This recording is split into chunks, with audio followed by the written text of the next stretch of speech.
All right, welcome to another deep dive, everybody. Today we're tackling a topic that's generating a lot of discussion these days, the history of autism diagnosis. Definitely lots to unpack there. Yeah, it's a big one. And you all sent in some really interesting sources this time around, so we're going to try to really dive deep into how we got to where we are with the way we think about autism today. Absolutely. And one thing that just really jumps out from the sources right away is how much gender has played a role in shaping whose autism gets noticed, whose autism gets diagnosed, who gets support, the whole thing. It really makes you think about whose stories get told and why. Yeah, totally. It's not just about the what of autism, what it is, but it's about the why behind the what, how do we even come to understand it the way we do? Exactly. And that's what we're going to try to do, right? Kind of get a more nuanced, more inclusive picture of autism, looking at all the different pieces of the puzzle. Yeah, absolutely. So one of the things that I found really interesting in the sources this time is, we often hear about the discovery of autism kind of in the West, right? With folks like Asperger and Kanner in the mid 20th century. Right. But there's this whole other earlier chapter that a lot of people don't know about. Absolutely. That's what's so fascinating here. The story kind of starts much earlier. We have to go back and look at this amazing woman, Dr. Grunya Sukhareva. Okay, yeah. Let's talk about Dr. Sukhareva. So the key takeaway that I got from reading about her work was that early on, autism was understood much more as this spectrum of differences, including strengths, and crucially, it was understood as existing in both genders.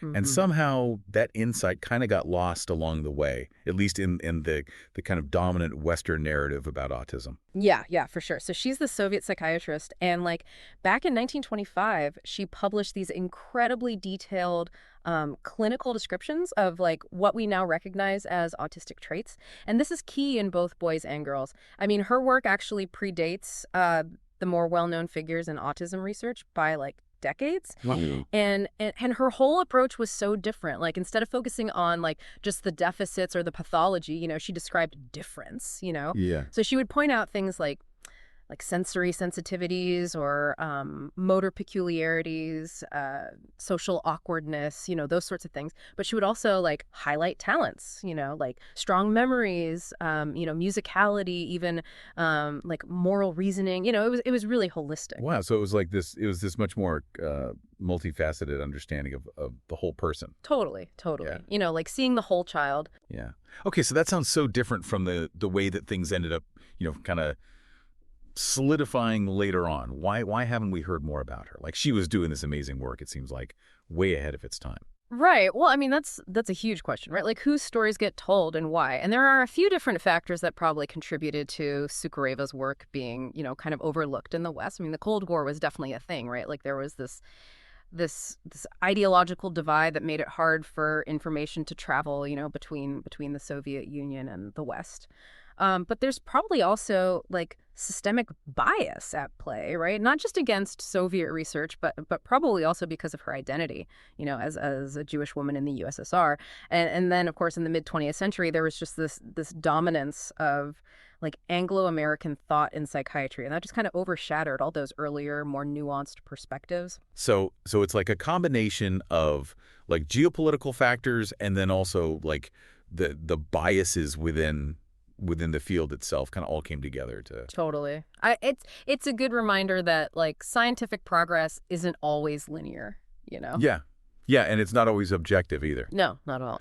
Okay, so then fast forward to the mid 20th century, we had the emergence of Asperger and Kanner, and this feels like a real turning point in terms of how we started to understand autism in the West. For sure, it's a huge turning point, but it's really crucial to understand the context in which their work was happening.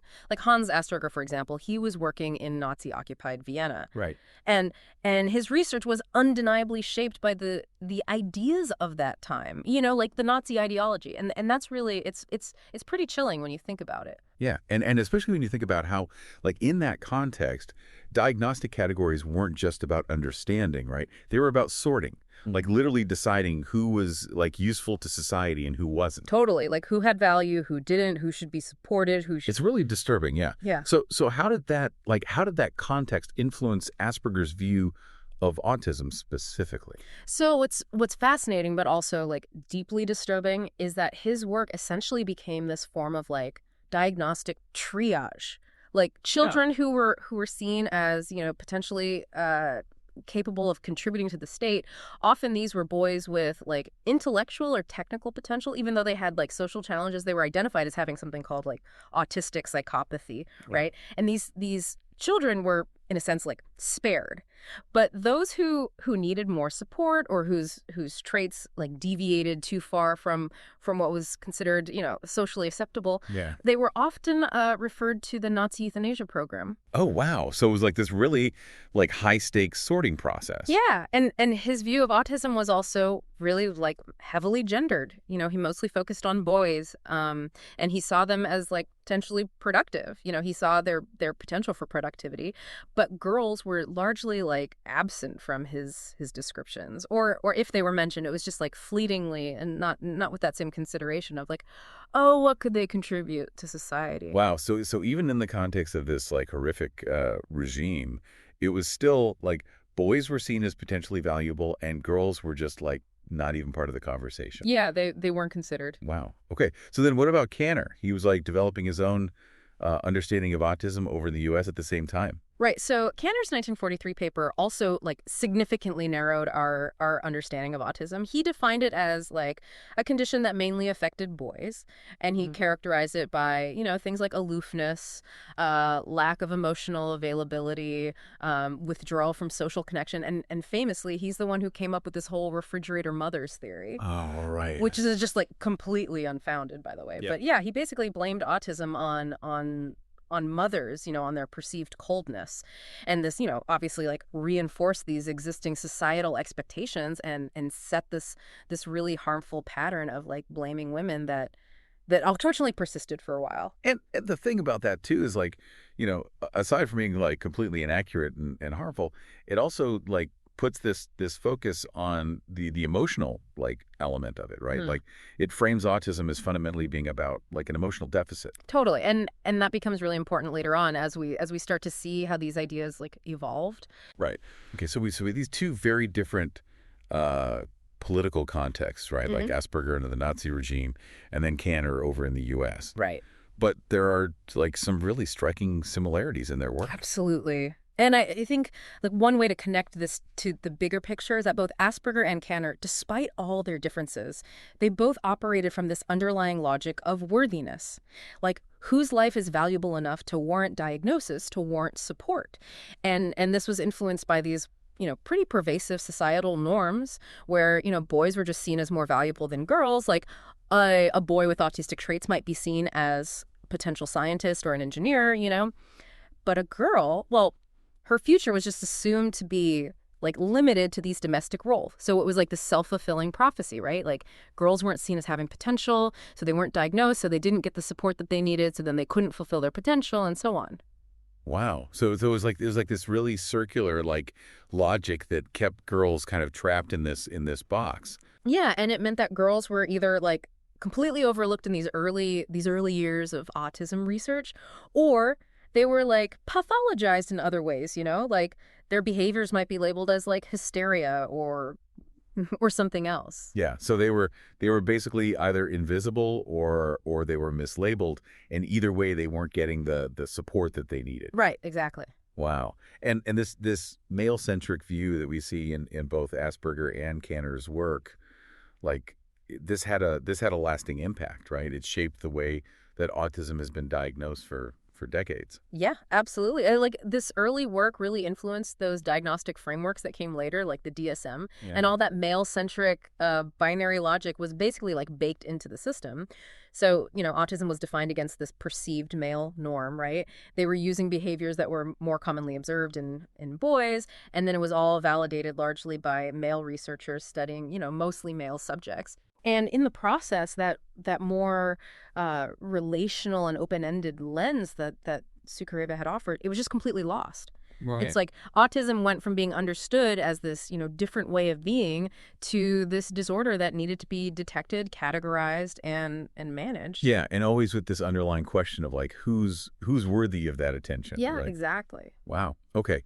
So We've seen how much this early understanding of autism was shaped by male-centric views, Hmm. but then, like, even when the field finally started to recognize that girls could be autistic too, it kind of came with its own set of limiting ideas. So Yeah. let's talk about this concept of a female autism phenotype. Absolutely. So the field eventually acknowledged that girls could be autistic, but that recognition often came through this lens of gender essentialism, which is Hmm. this idea that there are these inherent fixed differences between men and women, and then they try to understand autism within those already predefined categories. Yeah. And because those diagnostic criteria were initially, calibrated to the externalizing traits that were more commonly seen in cisgender white boys, Right. girls who presented differently, the girls who internalized their struggles or camouflaged their autistic traits by mimicking social behaviors, they were often missed. And just for our listeners who might not be familiar, when we say cisgender, we're referring to people whose gender identity aligns with the sex that they were assigned at birth. Right. Okay. So these girls, their difficulties were often attributed to things like shyness or anxiety instead. And that's a huge problem, right? Because it means they're not getting the right support. Absolutely. And Yeah. so this is what led to this idea of a female autism phenotype. Exactly. And, there have been these studies like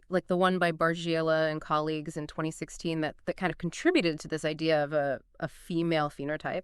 They were suggesting that women and girls on the spectrum might exhibit higher social motivation, have better developed friendships, and their interests would align more with what society kind of expected for their gender. Right. But the source material is actually quite critical of this concept. And I think a key insight here is that instead of broadening our understanding, this concept of a female phenotype, Hmm. it actually risks reinforcing these really harmful gender stereotypes within autism.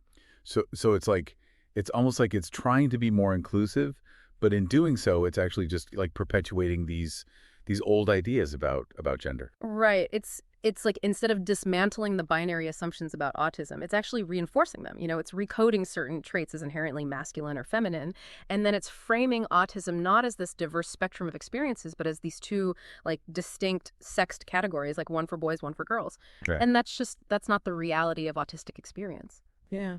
Okay, and so then this brings us to the question of trans individuals, right? Because like this whole idea of these two distinct categories of autism, it really breaks down when you consider like people whose gender identity doesn't fit neatly into that binary. Exactly. Exactly. And that's a really important point. The female autism phenotype is almost exclusively described in relation to cisgender women and girls, trans women, non-binary people, other gender diverse folks. They're just largely absent from this whole narrative. Right. And when they are mentioned, it's often as outliers or statistical noise, as if their lived experiences don't actually inform our understanding of this phenotype at all. And in fact, the way that this framework is sometimes used can be really harmful because it can be used to question the womanhood of trans women or the authenticity of their autistic experiences or even their right to an autism diagnosis at all. Wow. So it's really, it can be really, really problematic. Yeah, and it kind of makes me think about, we often hear about this narrative of underdiagnosis, particularly in relation to girls and women. Right. But the source material kind of challenges this idea a little bit, doesn't it? Yeah. Yeah. And I think it makes a really important point, which is that while it's of course crucial to acknowledge that autistic girls and women have been historically underdiagnosed, Hmm.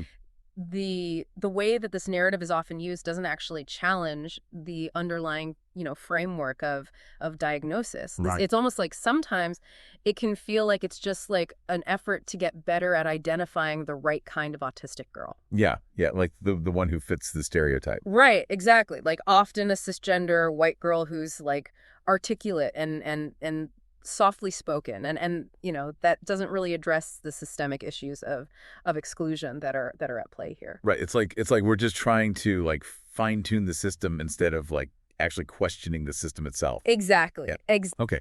So it sounds like even when we're talking about these distinct phenotypes, we're still operating from a very traditional understanding of gender. Yeah, for sure. And the source points out that these distinct phenotypes, they actually just serve to reassert these normative ideas of gender. Like, by suggesting that autistic girls are more socially motivated or better at camouflaging, it inadvertently holds up this cis feminine ideal as the standard, right? And that's an ideal that a lot of people, regardless of their gender identity, may not meet. And that leaves the people who don't fit that narrow script, the people who are maybe messy or angry or loud, they're still on the outside. Yeah, they're still not being seen. Right.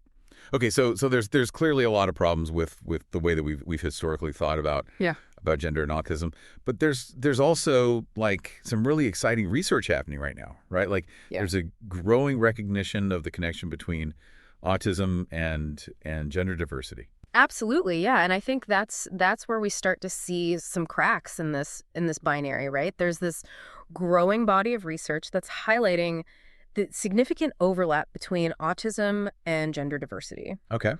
And these studies have consistently found a higher prevalence of autistic traits and diagnoses among transgender and gender diverse individuals. Right. And this isn't just some small correlation. It's a significant pattern that really challenges those assumptions that are built into those diagnostic frameworks. Right. It's like it's calling into question the very foundation of how we've been thinking about this. Exactly. And it's confirming what a lot of autistic trans people already know from their own lived experience. Yeah. They're present, they're here, they're in significant numbers, and they're facing unique barriers to diagnosis and care. Right. And they're often excluded from both autistic and trans communities. And that's got to be a really isolating experience. Mm-hmm.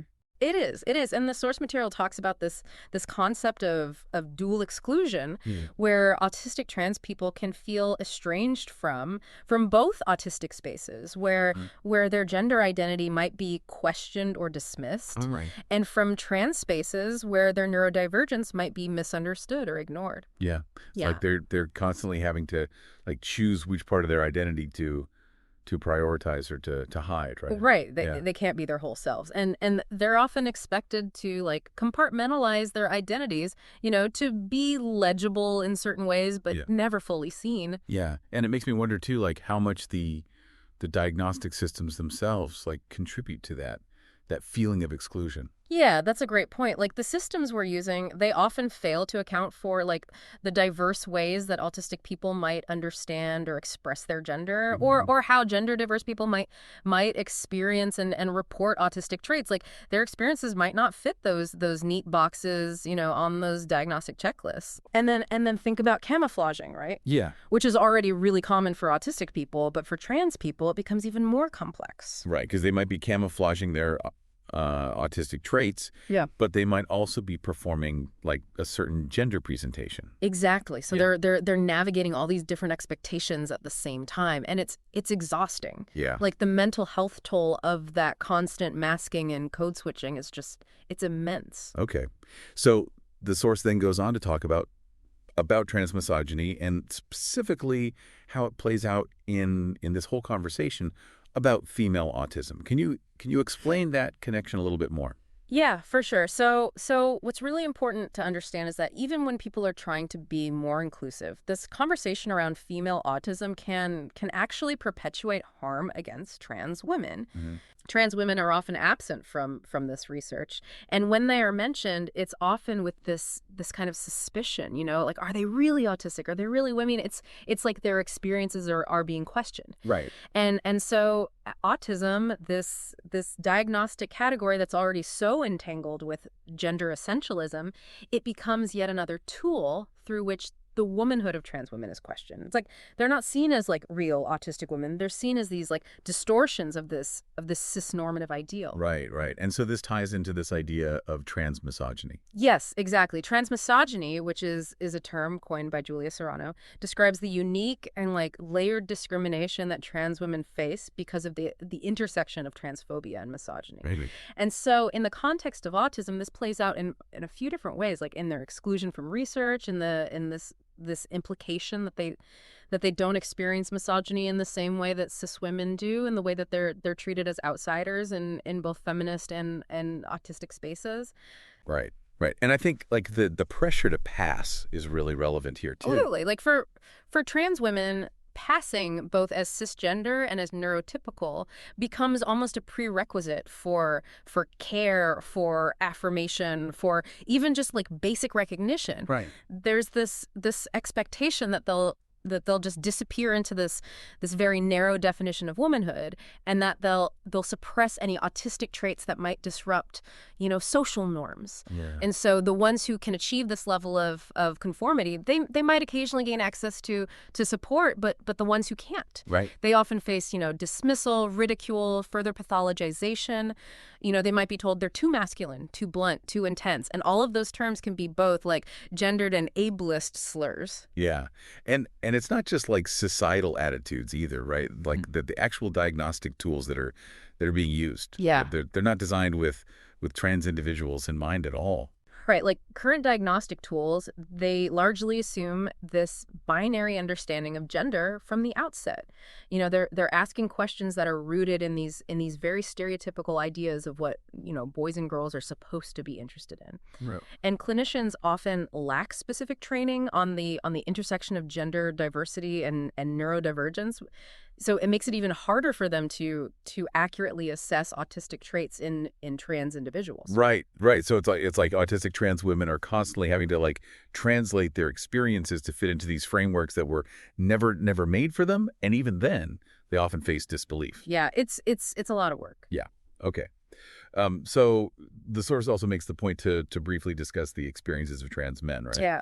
So while the focus of this whole discussion has been on trans women in the context of female autism, it's important to acknowledge that there are other forms of gender-based bias within the autism discourse as well. Absolutely. Like, while the erasure of trans women is a really central focus, the source also touches on those distinct but related forms of experiences that are faced by trans men and other AFAB trans individuals. Right. So instead of being seen as like interlopers in womanhood, like trans women are sometimes seen. Right. They're often viewed as like escapees from their assigned gender role. Right. Which is itself like rooted in these ideas about women as property, right? Exactly. And so when trans men assert their autonomy by defining their own gender, it can be seen as this rejection of this assigned role, this property role. Right. And that can lead to them being denied agency. Right.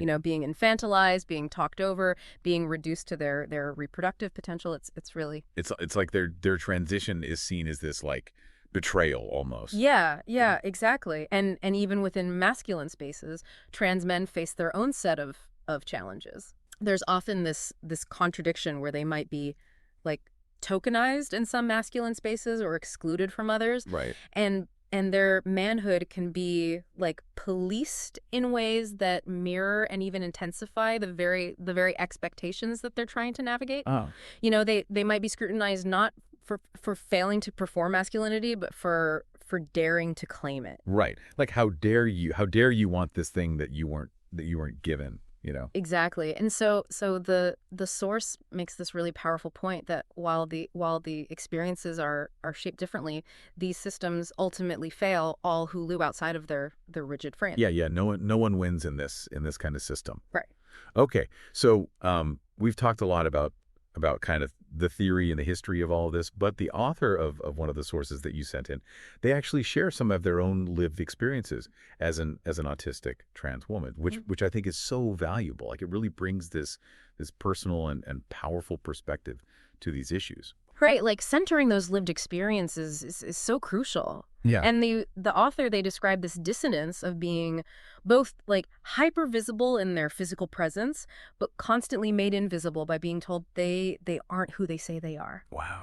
They talk about the misrecognition they faced in both clinical and autistic spaces, being told they don't look autistic or they aren't like other women. Right. Yeah. And that really speaks to this feeling of existing in this liminal space, right, never quite fitting into those categories that society wants to impose. Yeah, and it seems like their transition was really about about self-actualization, not about conforming. Exactly. Like they emphasized that their transition was about becoming more authentically themselves, you Right. know, about stopping that self-erasure that they had been living with. It wasn't about trying to fit into someone else's idea of what a woman should be. But Right. they also acknowledged that there are like risks and demands that come with visibility. Yeah. This pressure to make their transition make sense on the world's terms, Yeah. which often includes the expectation to pass, you know, as this form of proving that they belong. Right. And they make this really powerful statement about not owing the world passing or palatability. Yes, You know? it's this powerful refusal to internalize those external pressures, Yeah. and then they connect this back to the female autism narrative, and they're arguing that the emphasis on masking and internalizing within that framework essentially makes palatability the price of entry, you know, for diagnosis and acceptance. So it's further excluding those who don't fit that narrow script. Yeah. And they share their own experiences that deviate from that stereotypical female presentation. And it's really clear that like their autistic presentation leads to these constant challenges and having both their autistic and woman identities validated. Wow. And so they're offering this different way of understanding womanhood, right? Right, exactly. That moves beyond these really narrow definitions. Yeah, it's this really expansive understanding that's rooted in energy and rhythm and spirit. Yeah. And this refusal to dominate or conform, and it's inhabited as a truth, not performed for approval. Yeah. And they conclude this section by saying like how the current narrative of female autism actually makes things worse because it reifies those same failing binaries. Mm-hmm. And it leaves those at the margins in this no person's land. Yeah, where they're too much for the model and too little for the diagnosis. Exactly. Wow. Okay, so this has been really, really eye-opening. I mean, I'm learning so much from these sources and from your insight. So how do we move forward from these limited frameworks? Well, I think the author offers some really insightful suggestions. Like the core of their argument is this call to reclaim autism. Okay. And that means moving beyond these restrictive binary frameworks. Yeah. They're advocating for a return to the legacy of Dr. Sukhareva and her relational and nuanced observation of difference. Right. They're emphasizing the importance of seeing individuals as distinct rather than defective. Yeah. and focusing on their, you know, sensory experiences, their relationships, their comfort, their distress. So it's about moving away from this idea of autism as something that needs to be like fixed or cured. Totally. It's about liberating autism from those narrow frameworks that were imposed on it by eugenics and binary logic. Yeah. It's about recognizing that the binary was this artificial imposition, not a natural fit, and it's